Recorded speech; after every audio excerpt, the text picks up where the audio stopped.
So looking back on your career, you've made so many projects. What do you think is one big takeaway that you've learned from all these different productions that you're going to take to 2021 to do once you get the green light to go back on set and make some stuff? What's the big takeaway that you've learned from over your years? Just finding the right team, because I'm just constantly bumping into people who just don't see things the way that I do. And I'm not expecting everybody to share my enthusiasm and passion for what we all do. But at the same time, I think it's so important to find like-minded people. I know people say that all the time, but that is so important. And when you find somebody who gets you and connects with you, keep that person in your corner. So Nas Panky, the woman I mentioned earlier, I met her here in Atlanta. She's an amazing person and a producer. My friend Andrew R. McAllister, another great guy. He's an actor and a voiceover artist. So when you find those people, you want to keep them on your side and then try to build upon that. So I'm looking to do more of that. I'm looking to recruit some like-minded people. Nice. Yeah. What about yourself?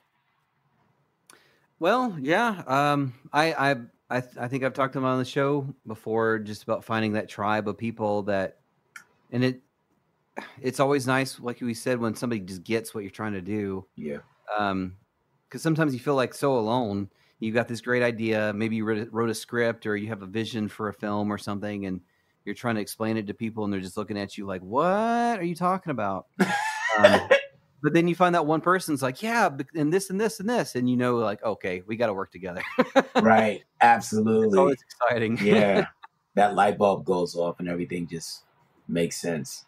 So what do you have any advice on how to cultivate those kind of people? Like, how do you approach somebody that you think might be cool to work with and pitch your idea to them? Like, what's some advice on that?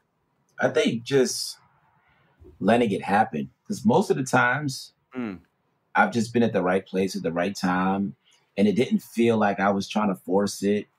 It was just like, oh, I was here and I met this person and we just had a conversation like we were best friends from back in the day. And you just know right away. But when you try to go out there actively looking for it, it's going to be harder to find. So I just try to put myself in good spaces and then let the universe take care of everything else. Nice. I know it sounds a little cheesy, but that works for me. No, it's fine. You feel it, and when you feel it, you don't feel it. You don't feel it. That right. Makes sense. Yeah, absolutely. Yeah. Like for instance, that guy that I mentioned earlier, Anthony Bucci, I came across his profile by accident. I wasn't even looking for him. I was on Instagram scrolling and I just saw his profile and it said, served 21 years in jail. Now I'm on the road to redemption. I said, who is this guy? And normally I would have just kept scrolling, but I said, no, there's something interesting about him. I went to his page, started looking up some of his stuff. And I said, wow, this guy is really on the road to redemption. I reached out to him. He got back to me right away. We set up an interview for my show Out on the Front Lines. And now this guy is sending me his book and his hoodie right now as we speak. He's working on this screenplay that's getting some serious interest, and he wants me to be in the film. And we talk a lot.